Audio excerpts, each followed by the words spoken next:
तो हेलो प्यारे बच्चों, welcome back to my YouTube channel सीखो फिजिक्स। बच्चा हमारा चैप्टर नंबर 2 चल रहा है और चैप्टर नंबर 2 में हमने 4 अम्ल के बारे में पढ़ लिया है कम्प्लीटली। आज हम पढ़ेंगे लवण के बारे में और साथ ही साथ पीएच मान क्या होता है, पीएच स्केल क्या होती है या पैमाना क्या होता है, इसके बारे में साथ डिस्कशन करेंगे और साथ ही साथ कुछ तत्वों के, कुछ पदार्थों के पीएच मान को भी हम पढ़ रहे होंगे। ठीक है, तो चलते हैं बेटा, हम सबसे पहले मूव करते हैं लवण पर। और लवण को पढ़ने से पहले मेरी एक रिक्वेस्ट है आपसे कि यदि आप नए चैनल पे नए हो तो आप चैनल को सब्सक्राइब कर दें और बेल आइकन को दबाना बिल्कुल ना भूलें। साथ ही साथ बेटा वीडियो को लास्ट में आप अपना कमेंट बॉक्स में अपना फीडबैक देंगे कि सर आज की जो क्लास रही वो कितनी वेस्ट रही है, कैसी रही है।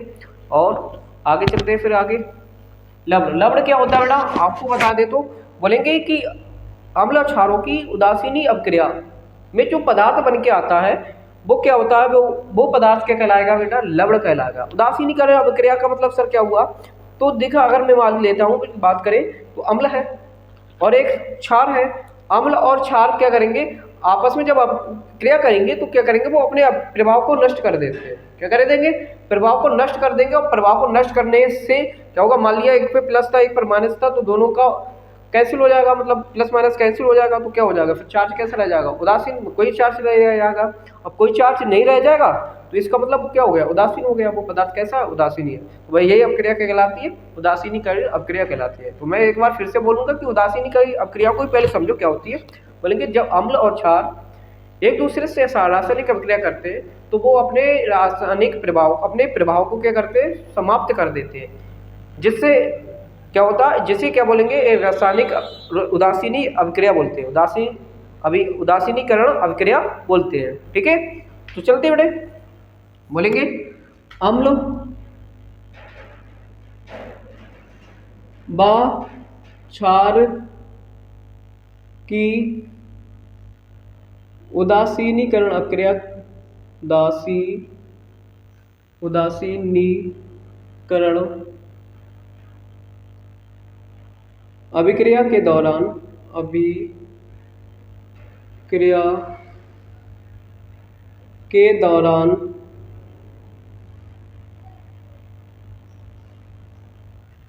बनने वाले पदार्थों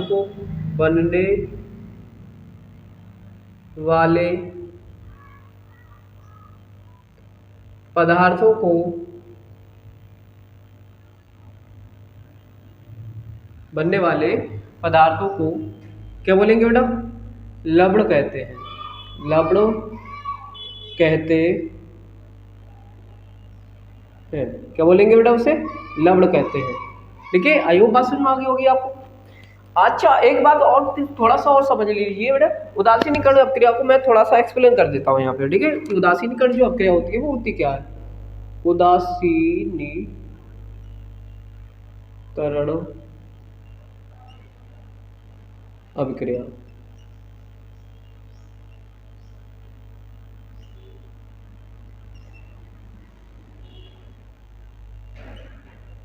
ठीक है, उदासीनीकरण अभिक्रिया, इसके बारे में थोड़ा सा पढ़ो, समझो मैं क्या कहना चाह रहा हूँ बेटा। इसमें क्या होगा, अगर मैं कहूँ इसमें क्षार ले लो आप, NaOH, ठीक है, प्लस HCl, ठीक है, और इनकी अभिक्रिया हम कराएंगे तो क्या करेंगे, ये तो हो गया हमारा क्षार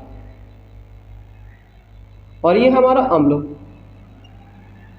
ठीक है, तो ये जब आपस में रासायनिक अभिक्रिया करेंगे तो ये वाला जो क्षार है वो अपनी क्षारीयता का जो प्रभाव होगा उसे, और अम्ल होगा, अम्ल की अम्लता का जो प्रभाव होगा वो एक दूसरे का प्रभाव कैसे हो जाता है, प्रभाव निरस्त हो जाता है और इसके बाद जो पदार्थ बनता है उसे लवण कहते हैं। तो यहाँ पे जो बनेगा बेटा NaCl प्लस H2O बनेगा। ठीक है, तो बेटा इस प्रकार की अभिक्रिया ही क्या कहलाती है, उदासीनीकरण अभिक्रिया कहलाती है। मतलब फिर से एक सवाल क्या है, क्षार अपनी क्षारीयता को और अम्ल अपनी अम्लता को जब त्याग कर जिस पदार्थ का निर्माण, जब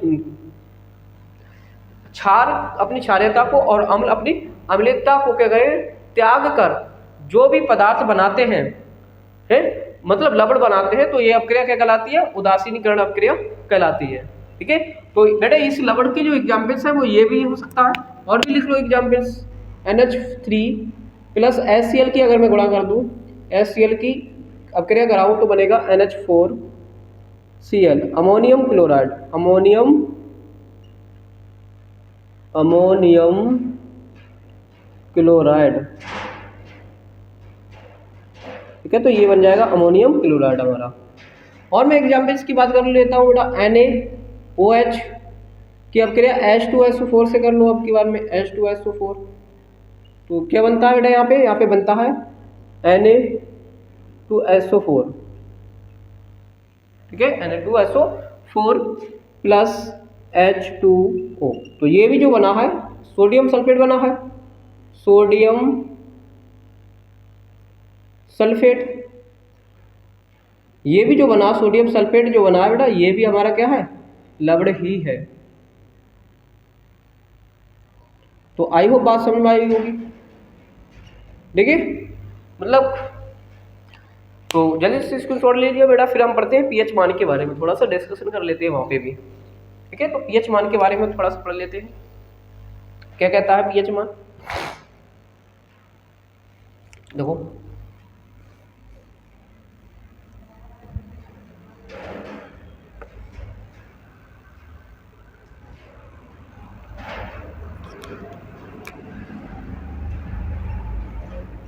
पीएच मान,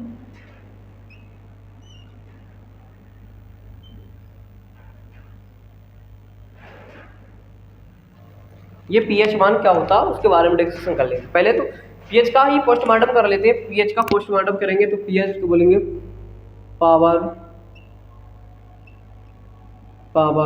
ऑफ, पीएच की फुल फॉर्म होती है पावर ऑफ हाइड्रोजन,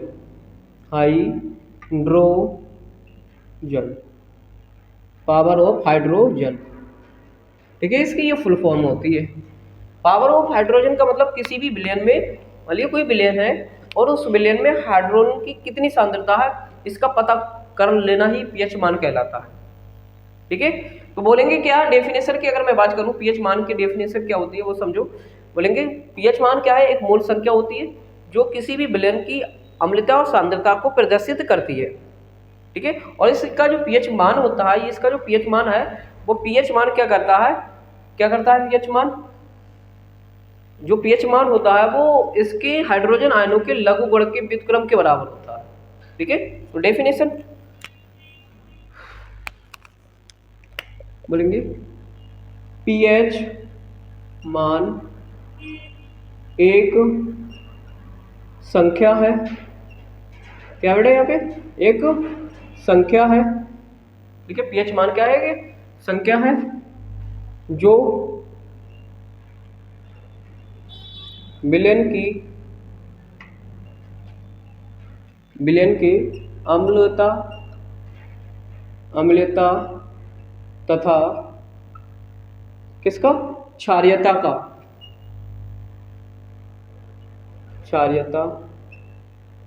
का मान बताता है। ठीक है, ये बताता है पीएच मान। आगे मैं एक चीज और समझा दूं, इसका जो पीएच मान होगा, पीएच मान विलयन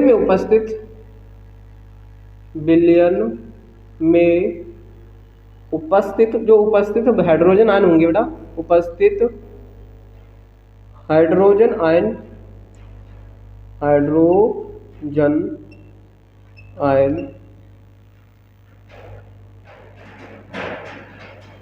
हाइड्रोजन जो आयन होंगे, हाइड्रोजन आयन के लघु गुणक के लघु गुणक के व्युत्क्रम के बराबर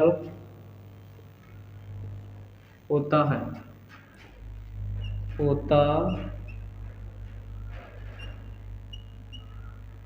ठीक है, और जो पीएच मान होगा, ये पीएच मान जो है वो पीएच मान बराबर होगा बेटा किसके, हाइड्रोजन आयनों के लघु गुणक। तो ये हो गया लघु गुणक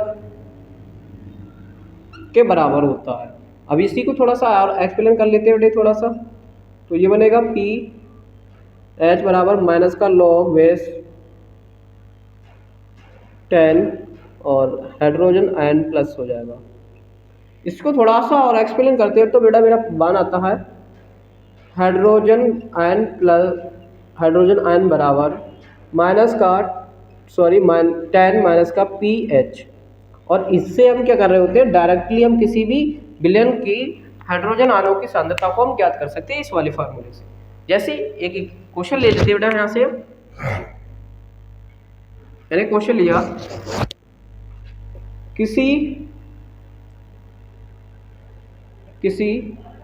विलयन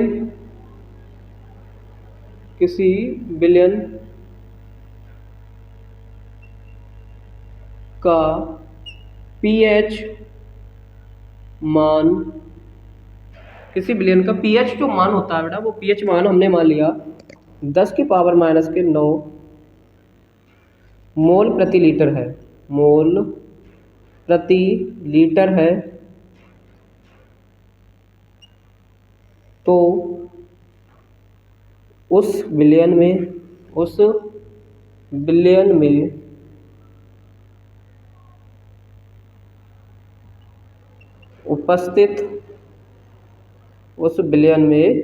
उपस्थित हाइड्रोजन आयनों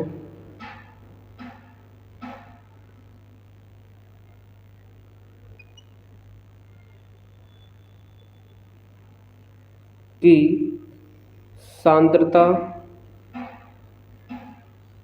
ज्ञात कीजिए।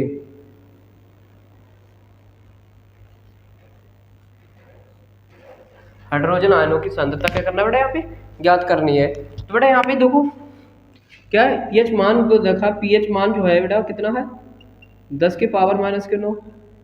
ठीक है, चलते बेटा यहाँ पे।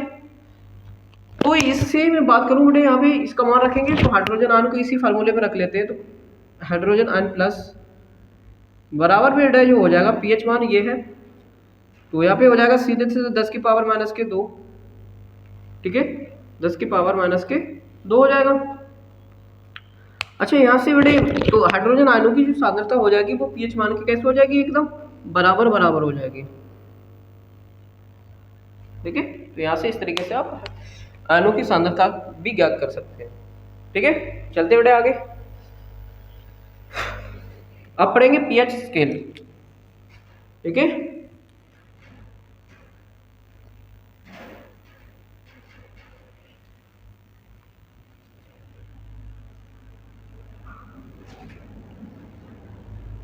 pH स्केल या पैमाना, स्केल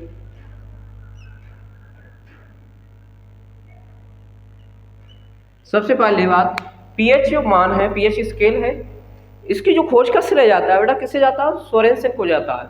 किसे, सोरेनसन ने इसकी खोज की थी pH पैमाने की। ठीक है, उन्होंने कुछ प्रयोग किए थे अम्लों पर, क्षारों पर, और उन्होंने उसके बाद अम्ल क्षार की अम्लता और क्षारीयता के बारे में पता निकाला था, और उस जिससे मापा था उसका नाम रख दिया था उन्होंने pH मान। ठीक है, तो pH स्केल क्या होता है थोड़ा सा समझे।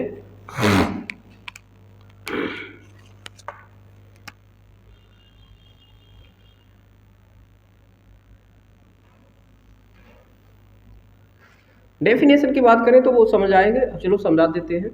यहाँ से बेटा हमने चला 0 1 2 3 4 5 6 5 6 और 7, फिर इधर चलो 8 9 10 11 12 13 14। ठीक है, इसको थोड़ा हाईलाइट कर दो इस वाले पॉइंट को।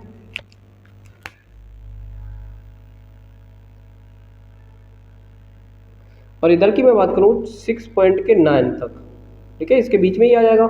और इधर की बात करें 7.1 से स्टार्टिंग। ठीक है, तो समझेंगे बेटा क्या बोलेंगे, अगर कोई भी चीज़ समझो, अगर कोई भी चीज़ बेटा 0 से 6.9 तक किसी का भी मान निकल के आता है, किसी का भी pH मान निकल के आता है, यहाँ से यहाँ तक अगर किसी का pH मान निकल के आता है 6.9 तक, तो उस वाले पदार्थ की जो प्रकृति होती है वो कैसे होगी, अम्लीय होगा। वो कैसा होगा, वो पदार्थ कैसा होगा, अम्लीय होगा। ठीक है। और यदि एग्जिट 7 आती है किसी की तो वो पदार्थ जो कैसा हो जाएगा, वो पदार्थ हो जाएगा उदासीन। कैसा हो जाएगा बेटा, वो उदासीन हो जाएगा वो पदार्थ। और यदि 7 पॉइंट के 1 से लेकर बेटा अगर कितना आ जाता है 14 तक, और 14 तक आता हो तो उसकी जो प्रकृति होगी वो कैसी हो जाती है बेटा, क्षारीय हो जाती है।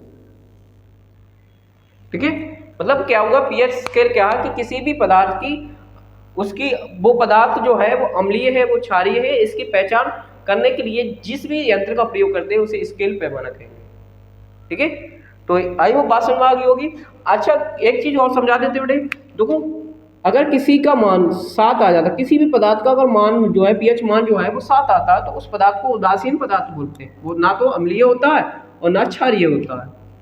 ठीक है, इससे आपको ये पता चल जाएगा। अब कुछ पीएच मान ज्ञात कर लेते हैं, मतलब कुछ पीएच मान है उनके बारे में थोड़ा सा पढ़ लेते हैं जो इंपॉर्टेंट रहते हैं हमारे लिए।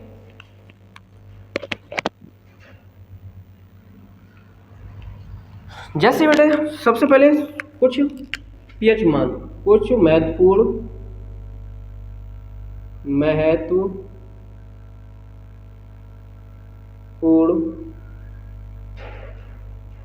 पीएच मान।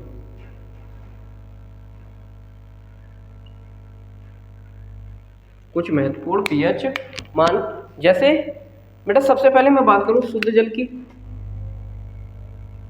शुद्ध जल, और जो शुद्ध जल होता है बेटा उसका जो पीएच मान होता है कितना होता है, 7 होता है। कितना, 7। अगर मैं समुद्री जल की बात करूं तो समुद्री जल का जो पीएच मान होता है बेटा वो होता है 8.4, लगभग 5 बोलते हैं, 8.5। आगे मैंने बात कर लूँ बेटे, उसके बाद दूध की बात कर लो तो दूध का जो पीएच मान होता है उसके बारे में भी थोड़ा सा पढ़ लेते हैं। कितना होता है पीएच मान,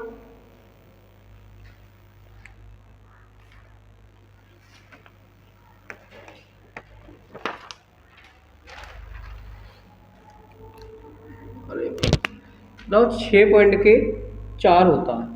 ठीक है, आगे मैं रक्त की बारे में बात करूं, रक्त का कितना होता है, तो रक्त की अगर मैं बात करूं तो रक्त का जो पीएच मान होता है वो 7.4 होता है। ठीक है, अब मैं बात करूं सिरका का कितना होता है। सिरका का पीएच जो मान होता है वो होता है बेटा सिरके का 3। कितना होता है पीएच मान, 3 होता है। ऐसे साथ ही साथ मैं और भी पीएच मान ले लूँ, जैसे बात करूं मूत्र का, मनुष्य के जो मूत्र है उसका जो पीएच मान होता है बेटा उसका पीएच मान जो होता है वो 6 होता है। ठीक है, सिरके का भी हो गया। नींबू का मैं देख लेता हूं तो नींबू का कितना होता है, नींबू का जो पीएच मान होता है वो 2.2 होता है। कितना होता है, 2.2 होता है बेटा इसका पीएच मान। रक्त का, दूध का, समुद्री जल का, दूध का, सिरके का, इनका वगैरह वगैरह सबका हो गया। ये वाले जो है बेटा ये सबसे ज़्यादा इंपॉर्टेंट रहते हैं।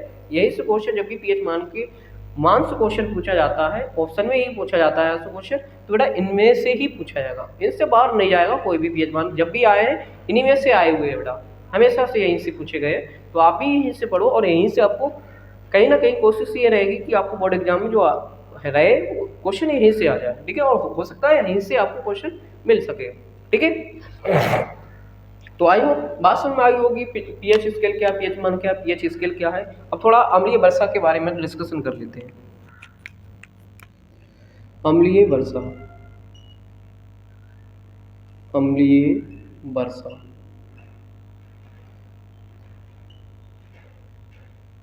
ठीक है, थोड़ा सा डायग्राम के साथ समझते हैं। वालिया भी बादल हैं यहाँ पे, ये सारे बहुत सारे बादल हैं और यहाँ से बारिश होना स्टार्ट हो गई।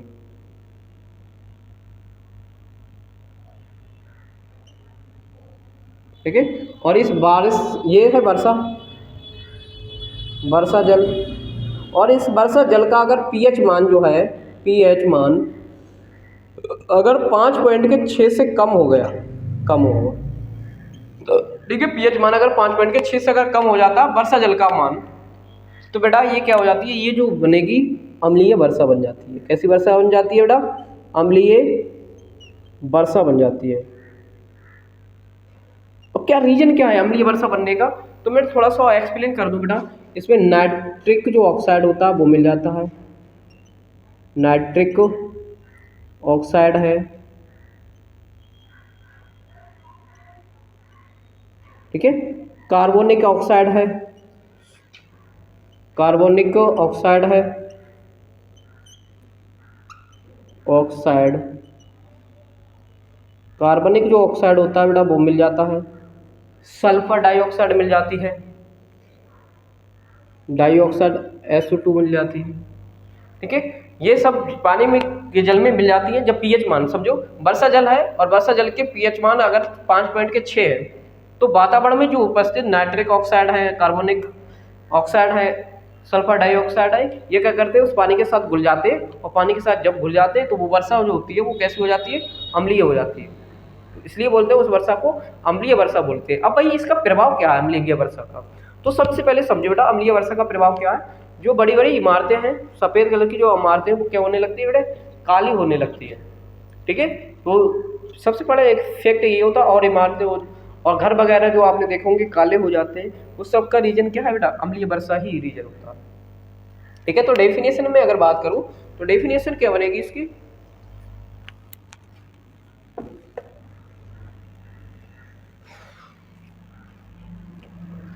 बोलेंगे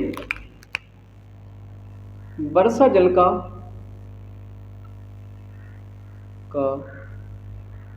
pH मान 5.6 से कम हो जाता है, कम हो जाता है, कम हो जाता है, ठीक है। वर्षा जल का pH मान 5.6 से कम हो जाता है तो उसमें SO2, nitric oxide, SO2, nitric oxide, oxide, oxide, carbonyl अम्ल,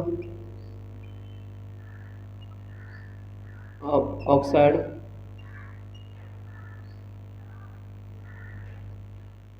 मिल जाते हैं और उस वर्षा को